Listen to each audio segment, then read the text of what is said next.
Karampudi SI Vasu ప్రస్తుతం ఈ పేరు పల్నాడు జిల్లాలో తీవ్ర చర్చనీయాంశంగా మారింది. ప్రజలకు రక్షణగా నిలవాల్సిన పోలీసు అధికారిపైనే వేధింపులు, అక్రమాల ఆరోపణలు వెల్లువెత్తుతున్నాయి.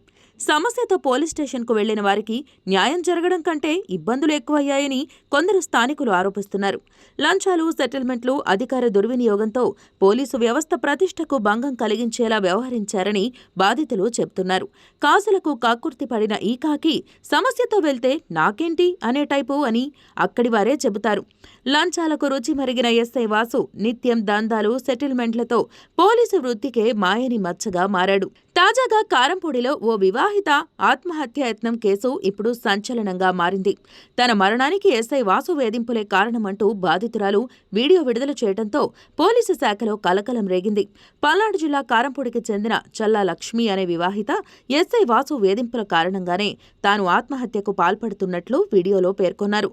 దాంతో మరోసారి పోలీసుల తీరుపై విమర్శలు వెల్లువెత్తుతున్నాయి. గత ఏడాది మిర్చి వ్యాపారంలో నష్టం రావడంతో రైతులకు చెల్లించాల్సిన 1.22 కోట్ల బకాయిలపై లక్ష్మీ భర్త అయ్యప్పపై కేసు నమోదైంది. కేసు నమోదు చేసిన కారంపూడి పోలీసులు వాసును అదుపులోకి తీసుకుని 4 రోజులు అక్రమంగా నిర్బంధించి చిత్రహింసలు పెట్టారు. దీంతో కేసు నమోదు చేసిన కారంపూడి పోలీసులు అతన్ని అదుపులోకి తీసుకుని 4 రోజులు అక్రమంగా నిర్బంధించి చిత్రహింసలు పెట్టారు. దీంతో అయ్యప్ప భార్య లక్ష్మి కోర్టును ఆశ్రయించింది. కోర్టు తీర్పుతో వ్యాపారి విడుదలైన ఎస్ఐ వాసు వదిలిపెట్టలేదు.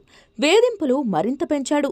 తనపై కోర్టులో కేసు వేస్తారా అని మిర్చి వ్యాపారిని పోలీస్ స్టేషన్ తీసుకువెళ్లిన ఎస్ఐ లాకప్లో వేసి చిత్రహింసలు పెట్టాడు. దాంతో లక్ష్మి తట్టుకోలేకపోయింది. తన భర్తను కొట్టొద్దంటూ లక్ష్మి ఎంత వేడుకున్నా వాసు మాత్రం కనికరం చూపించలేదు. పైగా భూత పురాణం అందుకొని లక్ష్మిని కూడా కొట్టినట్లు తెలుస్తోంది. పోలీస్ స్టేషన్లో తమకు జరిగిన అవమానంతో తట్టుకోలేకపోయిన లక్ష్మి చివరికి పురుగుమందు తాగి ఆత్మహత్య యత్నం చేసింది. విచారణ పేరుతో పోలీస్ స్టేషన్కు పిలిచి బూటుకాళ్లతో తన్నుతూ తన భార్య పట్ల ఎస్ఐ అసభ్యకరంగా ప్రవర్తించాడని బాధితుడు వాపోతున్నాడు. కారంపూడి ఎస్ఐ వల్ల తమకు ప్రాణహాని ఉందని అధికారులు న్యాయం చేయాలని బాధితులు వేడుకుంటున్నారు. ఘటనపై ప్రాథమిక విచారణ చేపట్టిన ఉన్నతాధికారులు ఆరోపణలను పరిశీలించి ఎస్ఐ వాసును సస్పెండ్ చేస్తూ ఉత్తర్వులు జారీ చేశారు. దాంతో కారంపూడిలో వాసు బాధితులు ఒక్కొక్కరిగా బయటకు వస్తున్నారు. పవిత్రమైన పోలీసు వృత్తిలో ఉండి అధికారం అడ్డం పెట్టుకుని ఎస్ఐ సాగించిన అరాచకాలను బయటపెడుతున్నారు. ఈ కేసులో మరో కోణం కూడా బయటపడింది. ఫిర్యాదు చేసిన రైతుల నుంచి లంచాలు తీసుకుని వారిని కూడా వేధించినట్టు ఆరోపణలు వినిపిస్తున్నాయి. ఎస్ఐ అక్రమాలు, దందాలు తవ్వే కొద్దీ బయటపడుతున్నాయి. గతంలో ఒక మీడియా ప్రతినిధి విషయంలో ఎస్ఐ వాసు దారుణంగా ప్రవర్తించినట్టు వెలుగులోకి వచ్చింది.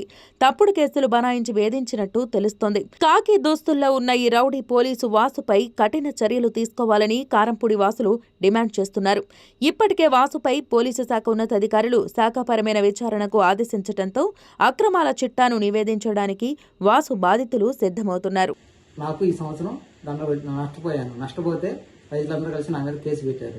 కారంపూడి ఎస్ఐ గారు వచ్చి నన్ను స్టేషన్ కారు ఎక్కురాలంటే నేను ఎందుకు సార్ అంటే నీకు తెలియదారు నా కొడక అని చెప్పేసి నన్ను తన్ని కార్లు వేశారు. మా నాన్నగారు వచ్చి ఎందుకు సార్ అని అడిగితే నీకు తెలియదారని చెప్పి మా నాన్న కూడా తన్ని మా నాన్నగారు జోబులో ఉన్న డబ్బులు, ఇంట్లో ఉన్న డబ్బులు తీసుకొని కారంపూడి ఎస్ఐ గారు స్టేషన్ కాడ తీసుకెళ్లారు. స్టేషన్కి తీసుకెళ్లినాక 4 రోజులు నన్ను చిత్రహింస పెట్టి కొట్టారు.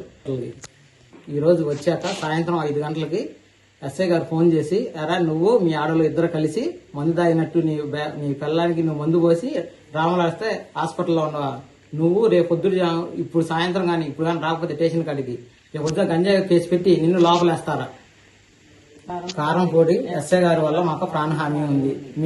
నేను 2023 నుంచి ఆర్ఎన్ఏ కలిగిన చిన్న చిన్న పత్రికల్లో విలేకరుగా పనిచేస్తున్నాను. అయితే 2024 డీజీపీ గారి ఆదేశాలు రాష్ట్రమంతా స్పెషల్ డ్రైవ్ నిర్మించి ఉన్నప్పుడు నేను కారంపూడిలో కనిపించడనే స్పెషల్ డ్రైవ్ అనే శీర్షికని నా వ్యక్తిగత వాట్సాప్ గ్రూపులలో షేర్ చేశాను. అది మనసులో ఉంచుకొని కారంపూడి ఎస్ఐ వాసు గారు నా మీద 2025 మే నెల 18వ తారీఖున అక్రమంగా మట్టి దొంగతనాలు పాల్పడ్డారని ఎఫ్ఐఆర్ నమోదు చేశారు. మా ఆయన మెరగాల పనులు వాటిలో నష్టం వచ్చింది. రైతులందరూ కలిసి మా ఆయన మీద కేసు పెట్టారు. కారంపూడి ఎస్ఐ గారు వచ్చి మా ఇంటికి వచ్చి మా ఆయన జీబులో ఎక్కించుకొని వెళ్ళారు. 4 రోజులు దాకా ఇంటికి తేలేదు. ఇంటికి తేకపోయాక నేను వెళ్తే చేసిందంత లంజా, నువ్వే డబ్బులన్నీ ఎక్కడ పెట్టావు, ఏం చేసావు, ఎవరెవరికి ఇచ్చావు అని అసభ్యంగా మాట్లాడిండు. నేను లాయర్ని పట్టుకొని కోర్టుకు వేసాను. కోర్టుకు వేసి మా ఆయన్ని విడిపించుకున్నాక మళ్ళీ నిన్న విడిపించాడు. నిన్న విడిపించి మా ఆయన్ని కొడతానికి నేను కాళ్ళ మీద పడ్డాను. కాళ్ళ మీద పడితే నన్ను బూటు కాలుతో తన్ని చేసినంత లంజా నువ్వే, డబ్బులన్నీ ఎక్కడ పెట్టావు, ఏం చేస్తున్నావు అని అన్నాడు.